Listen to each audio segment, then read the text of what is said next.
Now it's time for the last word with my friend Lawrence O'Donnell. Good evening, Lawrence. Good evening, Alex. We're going to start off with Andrew Weissmann and Neil Katyal, but I just noticed Adam Schiff is here in his role as a member of that crazy House Judiciary Committee hearing today, but he's also going to be the next senator from California. He is the Democratic nominee for Senate in California. He's going to be joining us. Andy Kim's going to join us right after he won tonight in New Jersey, the Senate nomination, Democratic nomination for New Jersey. And Jon Tester is with us, who also has the nomination, Democratic nomination in Montana, running for re-election. So senator, you could pass a law. You could pass a law maybe tonight, or at least in the upper chamber. Something close to a quorum in the back half of the show here. There's a lot of possibility for your hour of television, Lawrence. I'll be watching to see what you guys cook up. Thanks, Alex. Have a good show. Thank you. My first thought this morning was that House Republicans were behaving like children once again. But I realized how wrong I was when I saw a C-SPAN video of an actual child in the House of Representatives sitting behind his father yesterday while his father spoke to an empty House chamber.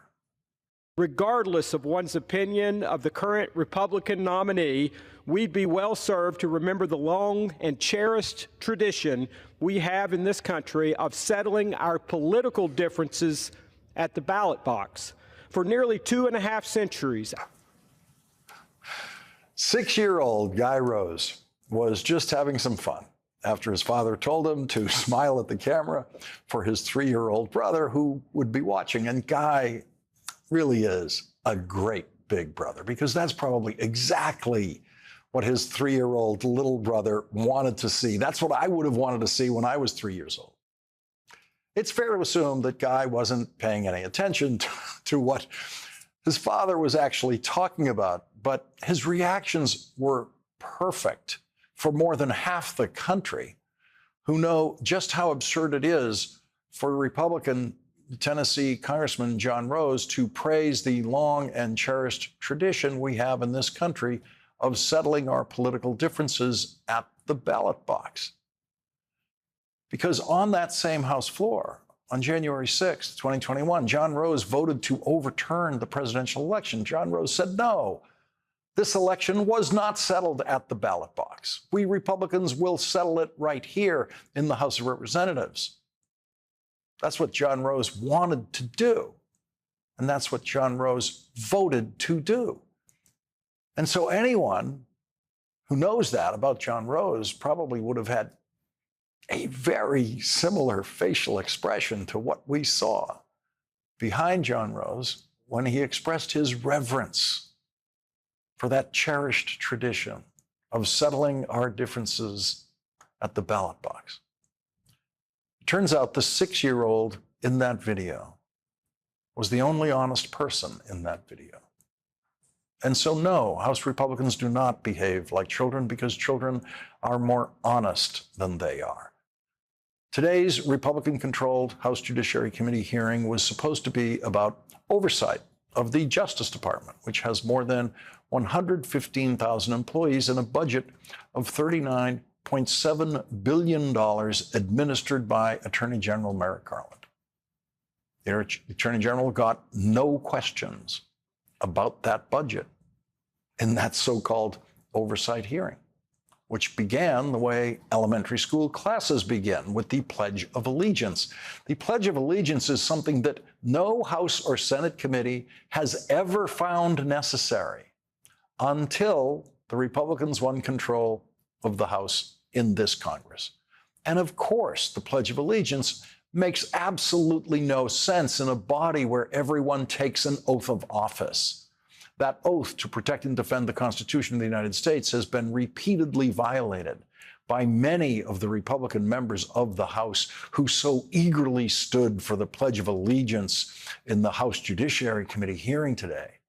The Pledge of Allegiance pledges allegiance to a flag, not the Constitution.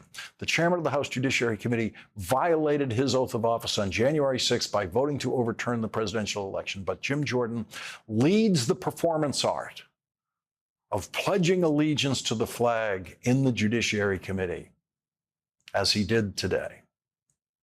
We welcome everyone to today's hearing on oversight of the Department of Justice. The chair now recognizes the gentleman from California, Mr. McClintock, to lead us in the Pledge of Allegiance. Allegiance to the flag of the United States of America, to the republic for which it stands, one nation, under God, indivisible, with liberty and justice for all. No harm in a little flag worship, right? Except that they don't mean it.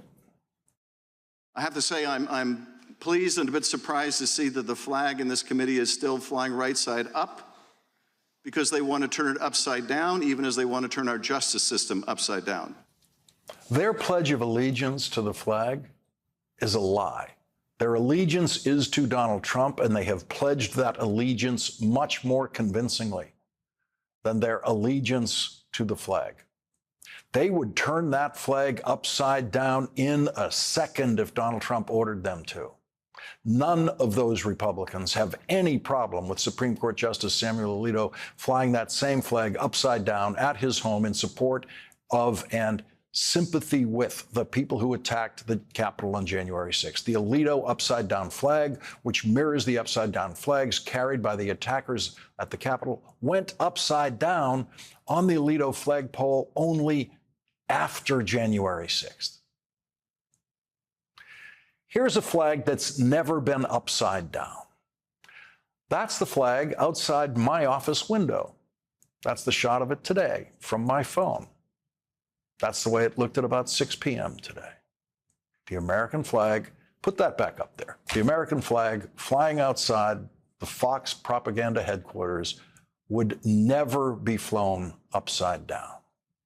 But everyone working inside Fox has to now pretend that there's nothing troubling about the Alito flag. We had a right to expect that Supreme Court justices did not have political views that were as extremist as the worst of the Fox propagandists. Who would have guessed that a Supreme Court justice was more likely to fly the flag upside down after January 6th than Fox was? The Republicans on the House Judiciary Committee today did not want to talk about a propaganda flag-flying Supreme Court justice or any federal judge or anything about the federal judicial system.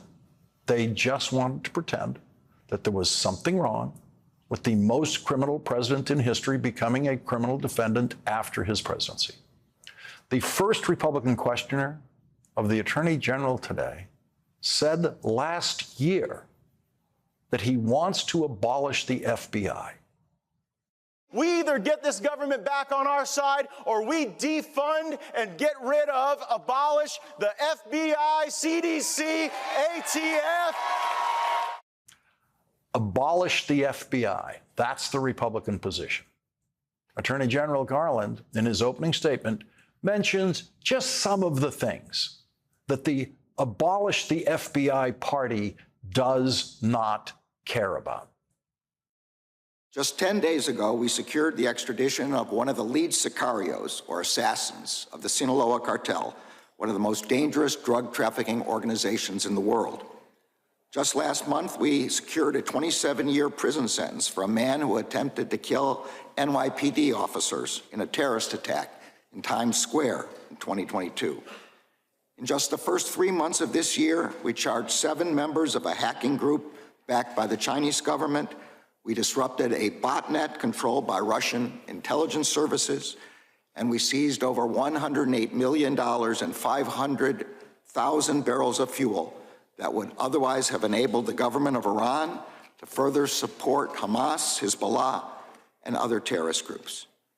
We have continued our work to drive down violent crime, work that we know is paying off. Last year's historic decline in homicides, the largest one-year decline in 50 years, is continuing. In the first quarter of this year, we have already seen an 18% drop in murders. And Congressman Matt Gaetz wants to abolish the FBI. He doesn't want the FBI to do any of that work. In fact, there wasn't a single Republican on that committee today who supported any of that work done by the FBI. Maybe the people in America are not living in a bubble. Maybe we are. That was Republican Barry Moore, who was feeling his way toward the truth that the Republican members of the committee are indeed living in a bubble, a Trump bubble.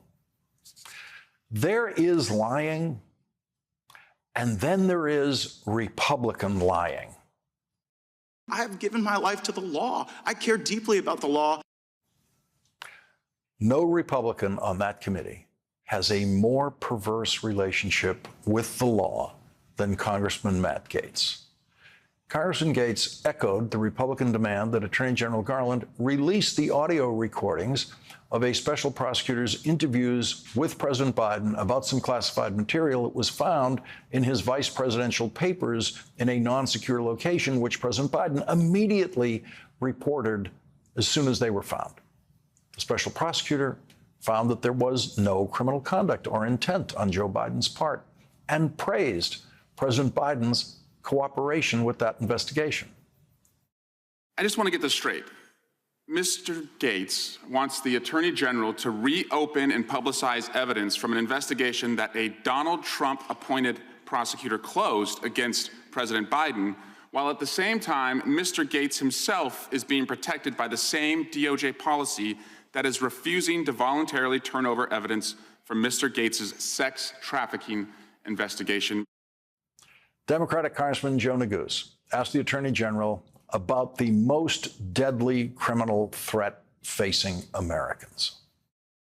And I wonder if you might just opine a bit or expound a bit on your work as it relates to gun violence. Well, the Bipartisan Safer Communities Act has been extraordinarily helpful in our effort to combat gun violence.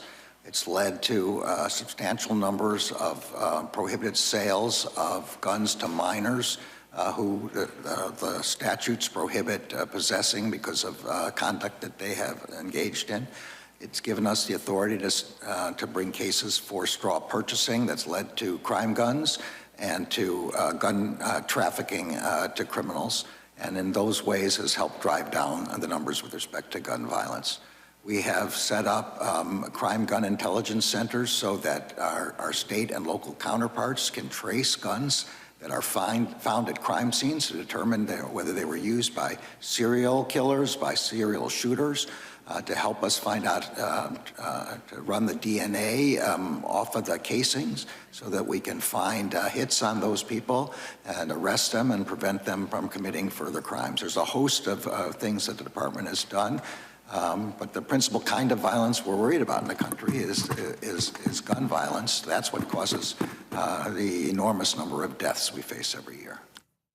And Republicans want to abolish the FBI. Leading off our discussion tonight is Andrew Weissmann, former FBI General Counsel and former Chief of the Criminal Division, the Eastern District of New York. He is co-author of the New York Times bestselling book, The Trump Indictments. Neil Katyal is with us, former acting U.S. Solicitor General, who has argued more than 50 cases before the United States Supreme Court. He's professor at Georgetown Law and host of the podcast Courtside with Neil Katyal. They're both, we are lucky to say, MSNBC legal analysts. Andrew, I want to start with you because of your experience in the Justice Department and the FBI, and to take this oversight hearing seriously today, the imaginary world in which this could be a serious hearing. There are so many serious issues of oversight that should be of concern to the House of Representatives today at this point, where the department is. But what is your reaction to the Republican approach we saw to this hearing, including members who actually have said out loud repeatedly they want to abolish the FBI? So I want to try and differentiate sort of Republicans now versus what I will say is Democratic and Republican traditional support for law enforcement and the FBI specifically. Prior to Trump, the FBI was viewed as apolitical, and it is and was apolitical to its core. Its sole mission is to protect the American public, and whether it is street crime, bank robbers, cyber crime, terrorism, murders, civil rights. I mean, just a huge, wide array of crimes that need to be detected and prosecuted. That is its bread and butter. And there are 30,000 people who are dedicated employees, and looking at them through a politicized lens is just so wrong. And I want to say that is true for when you were dealing with Democrats and Republicans who supported the Bureau. The question I got when I was the general counsel, when I was dealing with so-called politicals, because the Bureau only had one, which was the FBI director. The rest, nobody is a political appointee. The question I would get is, what do you operationally need? You didn't have to worry about the politics of it. You just focused on your mission. I'm not going to say that during political season, the so-called silly season, people didn't try and take pot shots and make those kinds of arguments. But there was just, especially under Robert Mueller, who was there for 12 years, but even before him, under Louis Freeh and other people, it is a fundamentally apolitical institution. It's not that it doesn't make mistakes like every institution, but it is filled with people with good intent who are public servants. I think Merrick Garland did a really terrific job in highlighting the work of the FBI and the Department of Justice at the hearing today. Neil, with your experience in the Justice Department, what would you want to ask? What would you want to try to illuminate in an oversight hearing like this today, on this calendar day where we are in our history? Involving the Justice Department and the Attorney General's job and what the Attorney General is responsible for? Well, I'll tell you where I wouldn't start, Lawrence. I wouldn't start with the committee's claim that the Justice Department is weaponized. I know that Republicans love their guns, but the word weaponization doesn't even belong in the same sentence as Department of Justice under Merrick Garland. Like, if we want to talk about weaponization of the Justice Department, the only Attorney General the House needs to look at is Bill Barr. And, you know, to me, the most important point here is, how in the world can these people be saying that the Justice Department is politicized when literally today, right now, it's prosecuting the only living son of President Biden, Hunter Biden? You know, so if I were to ask a question, it'd be about Merrick Garland. I mean, in a way, he represents the cautious best of our judicial system. You know, before he was there, he was Chief Justice of our nation's second highest court for 20 years, never overturned by the Supreme Court, known as careful and meticulous. The question I would have is, maybe have you been too careful? You know, that you obviously want to avoid the legacy that Barr and others tried to, you know, impose on the Justice Department, and go back to the traditions that Andrew talks about, traditions that everyone I know who served in the Justice Department takes so seriously, that independence and the avoidance of any appearance of impropriety.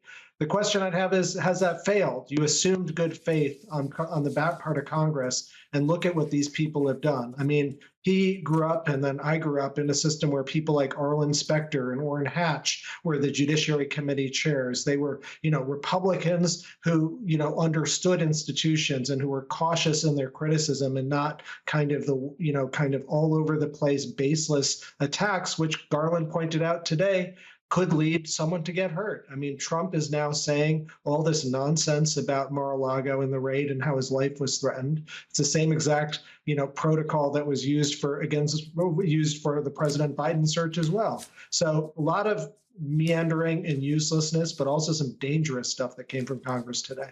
Yeah, Andrew, to Neil's point, couldn't be a worse week for the Republicans to try to make their ridiculous claim that the Justice Department is being used politically.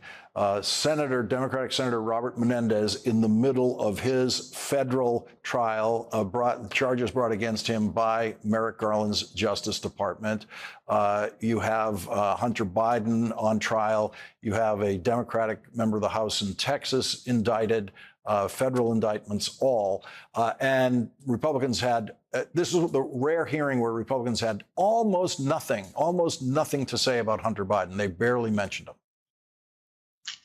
Well, absolutely. I mean, this is one where the contrast between Donald Trump and the way he wielded his power over the Department of Justice, whether you're talking about the Roger Stone case, his crony, or the Michael Flynn case, where he sought to have the department dismiss that case, met by much resistance by the federal judge. A real abuse then of the pardon power to pardon his political cronies. At the same time, you have an example of the current president, President Biden, who is not pardoning his own, as Neil said, his own and only living son. And he could, any day of the week, order his Department of Justice. He has the power to order his Department of Justice to say, get rid of the case. And he has not done that because he believes in the rule of law. And I just think everyone should just step back for a moment and just think about that. His own son, it is his last living son. He has the power, because of the unitary executive, to take a step to say that he shouldn't be held responsible, and he is letting the legal system go forward because that is what it means to be in a country that is committed to the rule of law. And if you want to know that he is living that principle, even when it means his own son, you only have to look at that at the moment of the sort of clown show that we saw today in Congress. Andrew Weissmann, Neil Katyal, thank you both very much for starting off our discussions tonight. Thank you. Thank you. And coming up, Congressman Adam Schiff was in the room today at the House Judiciary Committee hearing. Congressman Schiff will join us next.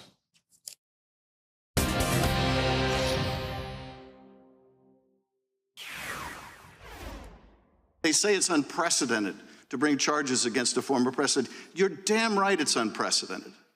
We've never had a president of the United States who was making hush money payments to a porn star and then falsifying business records to cover it up. Yeah, that's unprecedented. We've never had a president withhold classified information and then obstruct the investigation. That is unprecedented. We've never had a president incite a violent attack on the Capitol. That is unprecedented. And you know what else is unprecedented? The fact that so many leaders of that party are perfectly fine with all of that. Joining our discussion now is Democratic Congressman Adam Schiff of California. He's a candidate for the United States Senate in California. He's the former chair of the House Intelligence Committee. He served on the January 6th committee and was the lead impeachment manager for the first impeachment trial of Donald Trump in the Senate. Congressman Schiff, thank you very much for joining us tonight. I know you only get 5 minutes to speak in the committee. And as I was listening to you today, I just thought, well, tonight we can offer you more. Did you leave anything unsaid in your 5 minutes this morning? Well, I was mostly focused on this conspiracy theory that somehow the president, through the Justice Department, was pulling the strings in the Manhattan DA's office. I would have, if I had more time, gone into the other conspiracy theory, in many ways equally, if not more sinister, about the search at Mar-a-Lago. The suggestion that basically the FBI went in there with the hope or expectation of drawing guns on the president. That is so dangerous, wrong, and I would have used a little more time to debunk that. But, you know, my takeaway, Lawrence, candidly, as I watched this spectacle on the GOP side, is in the beginning of the Trump years, there were a few people in Congress in the GOP who stood up to him in some way, shape, or form. They are all going or gone. And all we are left with are the stooges and sycophants. And that's all you really saw in the committee today. People for whom there is no bottom, there is no level below which they will not sink to defend Donald Trump, which just underscores again why we cannot allow that convicted felon in the Oval Office, because there will be no restraint on him by any of his own party in that kind of a racketeering administration or in Congress. Yeah, I was thinking today, I listened to every single bit of the testimony, and there wasn't a single truthful Republican on that committee. And that was something that you just couldn't say about any committee in the House or the Senate before the Trump era. You couldn't say it about either party before the Trump era. It just wasn't the way it was. And is it your sense that when we're past the Trump era, which could be as early as next year, that some possibility of normalcy could return, or are these people too far gone? No, I'm actually quite optimistic about the future. I think when Donald Trump leaves the stage for good, and I hope and pray it's in November, I think the Republican Party decides to move on, that they lost with him over and over and over again. And if not for the sake of our country, then for the sake of their own party, they need to move on. There will be others who try to be Trump imitators for some time, but I don't think they'll have his gift at grift. He is a uniquely talented arsonist. Others tried. You saw Ron DeSantis try in the presidential campaign and fall flat on his face. There'll be others still who try. But I do think the temperature comes way down, and I think it is only a matter of time before the Republican Party once again returns to a kind of conservative party, a party with a home for Liz Cheney and Adam Kinzinger, a party that would have been a home for Mitt Romney and John McCain. I look forward to those days. We need two healthy political parties, and I think we'll get there, but not before we go through this dark passage from now until November. Congressman Adam Schiff, on his way to being Senator Schiff, thank you very much for joining us tonight. Thanks, Lawrence.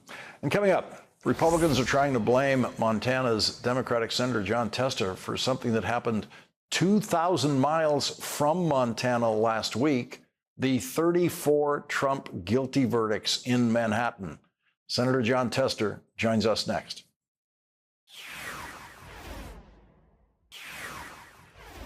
As of tonight, our next guest, Montana's Democratic Senator Jon Tester, knows what he's up against in his re-election campaign. Money. A lot of money. Polls closed at 10 p.m. Eastern Time in Montana tonight, and the expected winner of the Republican nomination for Senate in Montana is one of the richest people in Montana.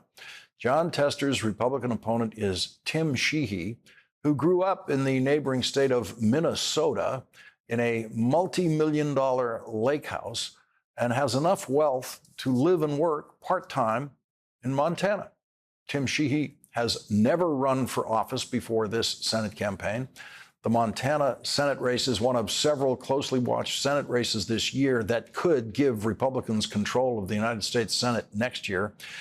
Yesterday, Tim Sheehy began running campaign ads trying to tie Senator Jon Tester to something that happened over 2,000 miles away from Montana last week. The 34 felony convictions earned by Donald Trump in a Manhattan courtroom. Today, Jon Tester's campaign responded with an ad about Montana, not Manhattan. Montana veterans know Jon Tester stands up for us, holding the VA accountable to get the care and benefits that we have earned. Jon delivered 12 new veterans clinics across Montana and expanded mental health. Passed the PACT Act so veterans with toxic exposure finally get the care we need. I'm Jon Tester, and I approve this message to always stand with Montana's heroes. Veterans across Montana. Stand with Jon. Joining us now is Montana's senior Senator Jon Tester. NBC News is projecting that he has won Montana's Democratic primary to seek re-election to the United States Senate. Senator, congratulations on your victory. I'm not surprised in that you're holding on to that nomination. But now you know you're up against some pretty heavy money on the other side, someone who can finance this, just reach into his own pocket when he needs money for this campaign. Look, Lawrence, you know this, but maybe your viewers don't. I'm a third-generation Montanan. My wife, Charlotte, and I have the incredible opportunity to farm the land that my grandparents homesteaded, that my folks ran from the 40s to the 70s, and we took over in 1978. I lived within 100 miles of where I was born my entire life until I got this job. And I will tell you that this campaign is not about anything other else than Montana values. Folks are trying to change Montana. They're trying to buy Montana. They're trying to change it into a playground for the rich. Montana is the greatest state and the greatest country that's ever existed because Montana, a handshake means something. Your word is your bond. We got 2 ears and 1 mouth, and we act accordingly. We get the facts, and we make decisions off of those. And so you're right. There's going to be a lot of money put into this race trying to make me something that I'm not, so that they can run against that person because they know they can't beat the Jon Tester, who's the 3rd-generation farmer from Big Sandy, Montana. We will push back. We will tell the truth.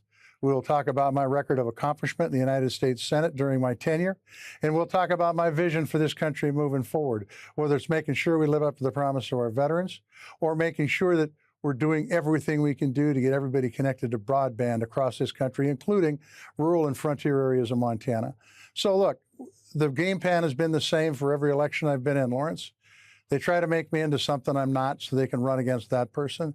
The bottom line is, I listen to Montanans. They're my boss. I take their good ideas back to Washington, D.C., and I get them put into law. And it's why I've been told and over again that I'm one of the most effective senators in the United States Senate and one of the most bipartisan senators in the United States Senate. So I look forward to this campaign. I know there's going to be a lot of money out there. This race is going to cost hundreds of millions of dollars, which is insane in its own right.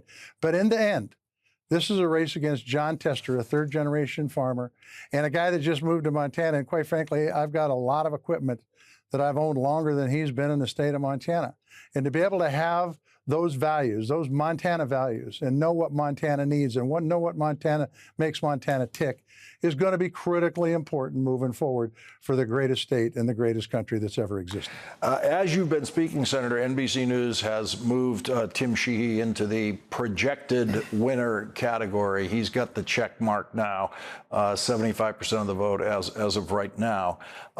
Senator, in reading about the race, I have read that some people say you're coming to the end of your 3rd term. That's 18 years in the Senate. And I've read from some Montana voters who say they've voted for you in the past that they think you've drifted away into the Washington world and you're not the guy they voted for in the past. What do you say to those voters? I'd say the forefathers had it right. They believed in a citizen legislature, and that's why I've continued to farm while I've had this job. I've actually had 2 jobs. One of them is trying to feed the world through production agriculture on our family farm, and the other is crafting good policy that helps make Montana remain in the position it is, which is the last best place. And that's all I can tell folks is that I go home every weekend. We meet with Montanans. I drive a little tractor, combine, depending on what season of the year it is. And if the work doesn't get done on the farm, that means I didn't do it. And so consequently, it's really hard to turn into a Washingtonian when, in fact, I'm writing the checks for diesel we're buying. I'm writing the checks for the equipment we're buying. And quite honestly, making the decisions on when we plant and when we harvest. Yeah, Senator, I think, I don't know a Washingtonian who thinks you're a Washingtonian. That's for sure. You won't be able to find someone saying that. Like I said, Lawrence, they're going to try to make me into something I'm not so they can run against that person. They don't want to run against Jon Tester, the 3rd-generation Montana farmer who has a great record of accomplishment in the United States Senate. Senator, what is your agenda for your next term in the Senate? What do you want to go back there to do? Well, look, we've done a lot of good things for the veterans, as that ad pointed out. And we've done some amazing work with clinics and making sure that toxic exposed veterans who have never been taken care of in this country now are getting the benefits and the health care that they've earned. That doesn't mean we're done with the VA. We've still got a lot of things to do in the VA, make sure we got enough mental health care professionals in the VA, making sure we've got enough doctors, particularly in rural areas of this country and rural areas of Montana, to make sure we're helping our veterans. Look, Montana is the 2nd highest per capita of veterans in the country. We got people who like to serve and they're honored by their service. We need to make sure we've got their back. You move that forward, and then we've got some things to do in conservation that is really, really important. And I'm not just talking about one thing, wilderness or recreation. I'm talking about all the above. Making sure that we're harvesting trees, making sure that we're putting land aside for our kids for future generations, and making sure that people can recreate on our public lands and keep those public lands in public hands, because it's one of the things that helps drive our economy in our great state. Montana Senator Jon Tester, thank you very much for joining us tonight. One thing, and I'll be remiss if I don't say it, please go to jontester.com and help me out. You got it. Thank you very much, Senator. You betcha. And coming up, it's primary day in New Jersey today. We will be joined by the Democrat who is going to run for Senate now as the Democratic nominee for Senate, Andy Kim, the big winner in New Jersey tonight, will join us next.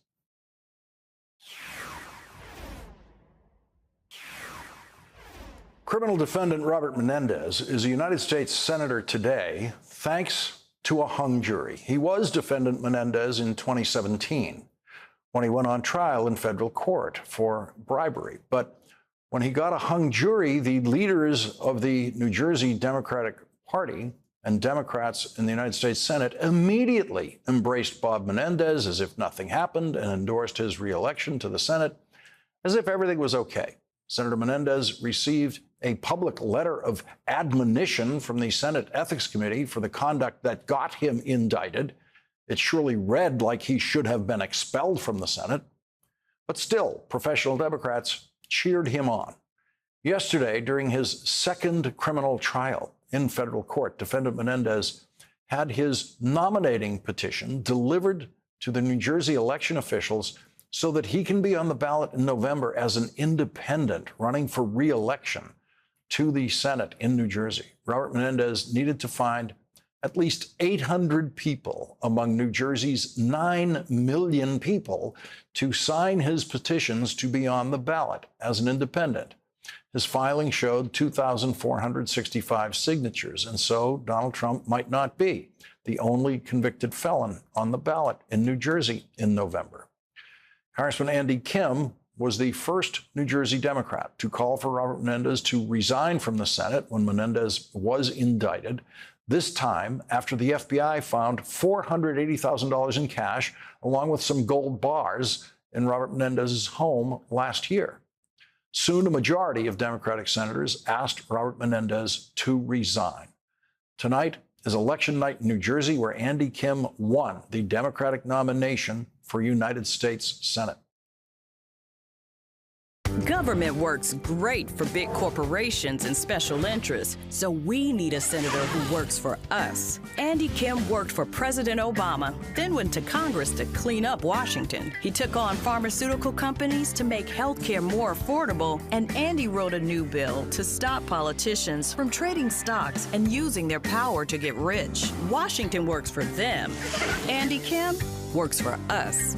I'm Andy Kim, and I approve this message. Joining us now in the winner's circle, Democratic Congressman Andy Kim of New Jersey. He won tonight the Democratic nomination for United States Senate in New Jersey. Congressman Kim, thank you very much for joining us tonight. What is the number one issue for you going forward in the campaign for November? Well, first of all, thank you for having me. We're very excited today on this primary night. I mean, look, the top thing on people's minds is about, their own challenges, whether that's high cost of living and the difficulties of housing, healthcare, hunger, other issues that are out there. But the other thing that we're really trying to hit home is that why is it that we don't have a government, a Congress that's able to be able to deliver and fix that? And that's where we see so many of the broken problems that are out there. We live in the time of the greatest amount of distrust in government in modern American history. So people are connecting those dots that the government is not functioning in the way that it needs to address their problems. So that's what we're talking about here in New Jersey. We also have a Republican nominee tonight. Curtis Bashaw won the Republican nomination in New Jersey. He was not the Trump-endorsed candidate. The Trump-endorsed candidate came in second. What does that tell us about the dynamics of this race going forward? Well, look, he is someone that has stepped up and endorsed Trump, though. So Curtis Bashaw has endorsed. I'm sure he voted for Trump tonight. So it's kind of like Ted Cruz, someone who accepts all this abuse from Donald Trump, but then still votes for him. And it's really just something that, honestly, it really shows a lack of character. So, I think this is a situation where I'm stepping up right now. I'm running against both an indicted sitting senator as well as someone whose first action in politics is to endorse a convicted felon. And I think that that's the dynamics of this race here in New Jersey that I'm facing for the general election in November. Are you concerned that Robert Menendez on the ballot could take votes away from the Democratic nominee, from you, in this election? Well, this being my fourth race as a Democrat that won a district Trump won twice, In 2020, I was one of only 7 Democrats in the country to win a district Trump won. I outperformed Joe Biden by 8 points that year. So I don't take anything for granted. And right now, I mean, look, this is a difficult political climate. It's unpredictable, unstable. So I'm going to do everything that I can to be able to mobilize. And I hope people are supportive of my efforts to try to help keep the Senate majority. And if they are, I ask that they go to andykim.com and help us out. What is at stake for people of New Jersey in keeping a Democratic Senate majority, not letting the Republicans control the Senate?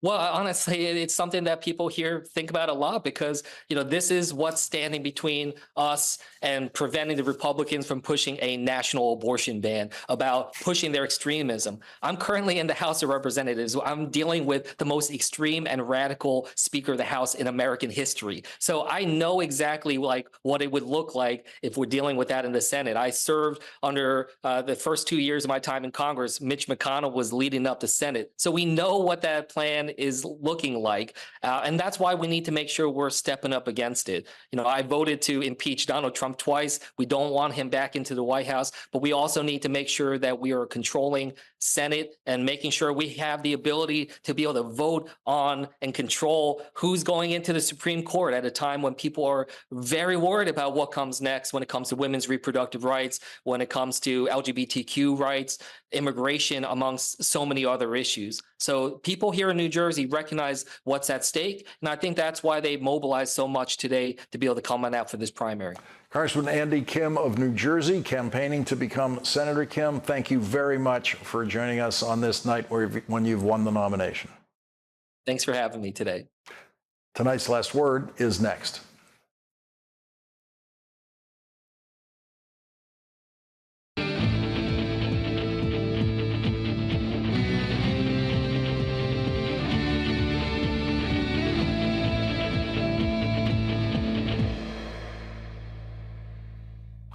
Senate Majority Leader Chuck Schumer does not believe the Supreme Court can police itself.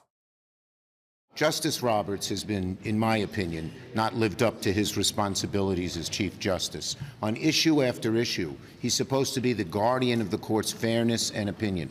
But on something near and dear to me, which is forum shopping, on ethics, on recusal, so Senator Durbin and I in the Judiciary Committee are discussing the best ways to move forward. Senator Schumer gets tonight's last word.